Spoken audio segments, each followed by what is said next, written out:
Hey, Jason here from Simply Swider. Is your Whirlpool dishwasher flashing that dreaded F8E4 error code and refusing to run? Don't panic. In the next 8 minutes, I'm going to walk you through the exact steps to fix this issue.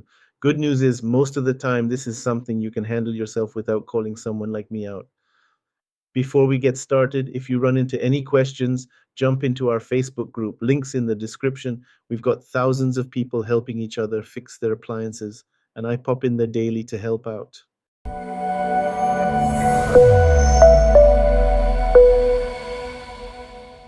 The F8E4 code means your dishwasher has detected water in the base pan underneath the unit. Here's how it works. There's a small foam float switch in the drip tray that sits in the down position during normal operation. When water accumulates and lifts this float up, it triggers the error code and immediately shuts down the dishwasher to prevent flooding your kitchen. Now, I'm going to walk you through the three main causes I see, starting with the most common fixes and working our way through the more involved ones. Here's what we're dealing with. So, the most common culprit here is water that's accumulated in that base drip tray. You'll know this is what's happening when you see the F8E4 code pop up. You hear that annoying alarm tone. And when you pull off that bottom kick plate, there's going to be water sitting in there. Here's what's going on. There's a little float switch, usually made of styrofoam, sitting in that drip pan. When water lifts it up, it triggers the error and shuts everything down to prevent flooding. Before we start, safety first. Unplug your dishwasher from the wall outlet or flip the breaker if it's hardwired. You don't need to shut off the water supply for this repair since we're not disconnecting any water lines. Remove the two screws holding the bottom kick plate. This should take about 30 seconds with a Phillips head screwdriver. Slide out the drip pan and empty the water into a bowl.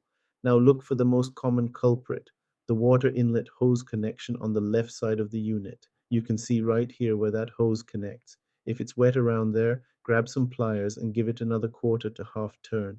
That should seal up that rubber gasket. Once you've got everything dried out and the pan back in place, press cancel once to stop that alarm, then cancel again to clear the code. Here's a surprising cause that trips up a lot of people. Using the wrong detergent creates excessive suds that can trigger this error. Regular dish soap creates 10 times more bubbles than dishwasher detergent, and those suds overflow into the base pan. You'll know this is your problem when you open the door and see bubbles or foam everywhere. That sudsy water overflows from the wash basin and ends up in the drip tray, lifting that float switch. Here's the thing. People think they're helping by pre-washing their dishes, but all that food residue mixed with detergent creates even more suds. Turn off the dishwasher and let those suds settle down. Only use detergent that's specifically made for automatic dishwashers and stop pre-washing those dishes. If you're still getting too many suds, try reducing your rinse aid amount. Once everything's calmed down, dry out that drip tray like I showed you in the previous fix and clear the code.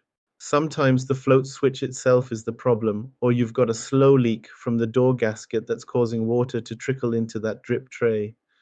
You'll know it's this issue when the error keeps coming back even after you've emptied the tray. During a cycle, you might see water spurting or dripping from those black drain tubes near the corners. That's a door seal leak. The float switch should be normally closed when it's in the down position, meaning it should show continuity on your meter. Here's what you do. Pull out that float switch by pressing the two tabs and lifting it out, then reinstall it until it clicks back in place. Make sure that wire isn't touching the motor or tub. Now, here's something most repair guides don't mention. Debris buildup around that door gasket is way more common than you'd think. Get a damp paper towel and run it along that rubber seal, especially in the corners where gunk loves to hide.